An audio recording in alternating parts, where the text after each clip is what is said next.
இயேசுவில் எனது அன்பிற்குரியவர்களே, உங்களுக்கு என்னுடைய இதயம் கனிந்த வாழ்த்துக்கள்.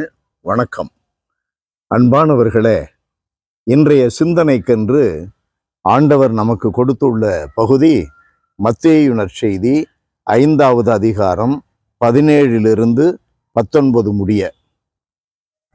இந்த நற்செய்தி பகுதியில் ஆண்டவர் 2 காரியங்களை சொல்லி இருக்கிறார்.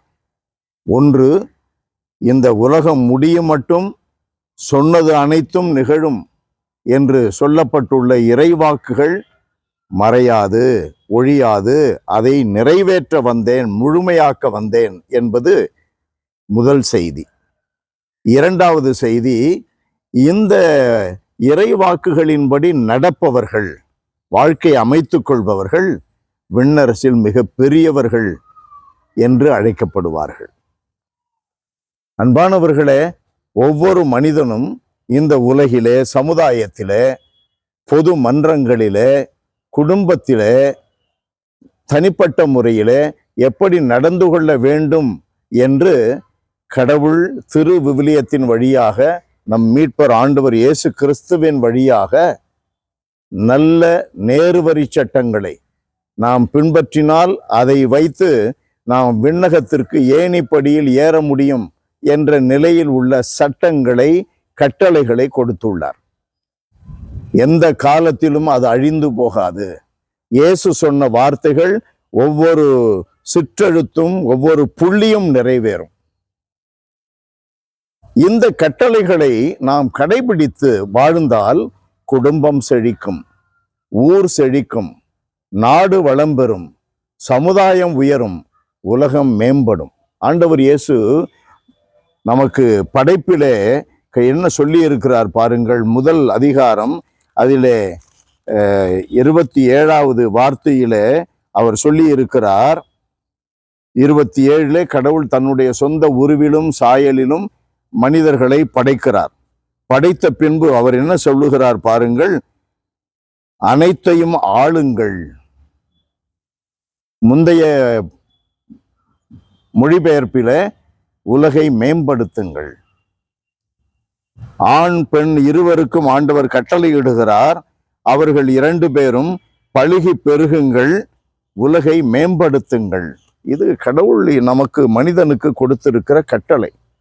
உலகம் மேம்படும்.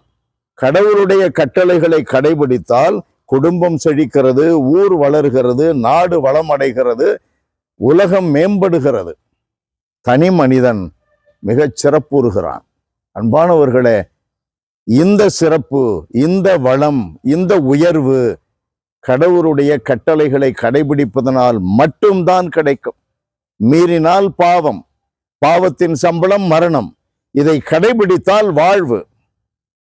அன்பானவர்களே, நம்முடைய வாழ்விலே கடவுளுடைய கட்டளைகளை கருத்தூன்றி நாம் செயல்படுத்துகிறோமா?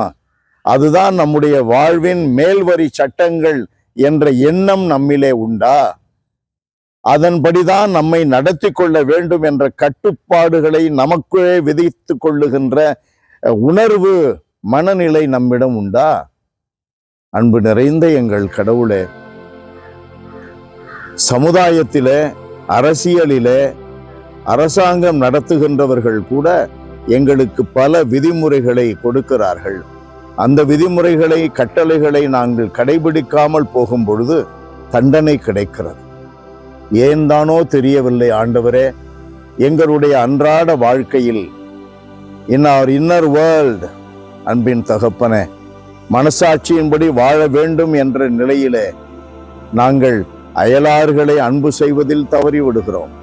கடவுளாகி உம்மை முழு இதயத்தோடு அன்பு செய்வதிலே தவறிவிடுகிறோம். அந்த தவறிய நிகழ்வுகளை கூட நாங்கள் நியாயப்படுத்த முயற்சிக்கிறோம். ஆண்டவரே, தெய்வ பயம் மனிதர்கள் மத்தியில் அற்று போனது என்று சொல்லக்கூடிய நிலையை அடைந்திருக்கிறோம். எங்கள் மேல் இரக்கமாயிரும்.